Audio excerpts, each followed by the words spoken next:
మీరు చూస్తే రాబోయే 40 సంవత్సరాలకి ఒక రోడ్ మ్యాప్ని రూపకల్పన చేసుకున్నాం. అదే సమయంలో నూతన నాయకత్వాన్ని కూడా తీసుకొస్తున్నాం ఎప్పటికప్పుడు. ఇంకో పక్క 6 శాసనాలు చేసుకుంటున్నాం. ఈ 3 కలిపి ముందుకు తీసుకుపోవాల్సిన బాధ్యత మనందరిది. ఎప్పుడు కూడా నాకు తెలుగు జాతే నెంబర్ 1.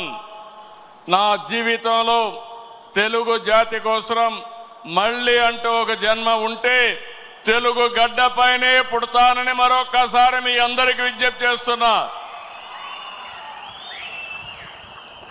అదే మారిగా ఈరోజు నా ఆలోచన, ఇది నెరవేర్చేది పార్టీ కార్యకర్త.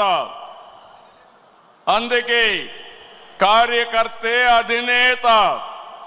మీరే నా హైకమాండ్ కూడా, మీరే సుప్రీం కూడా. ఇది పార్టీ సిద్ధాంతం అని మరొకసారి విజ్ఞప్తి చేస్తున్నాను.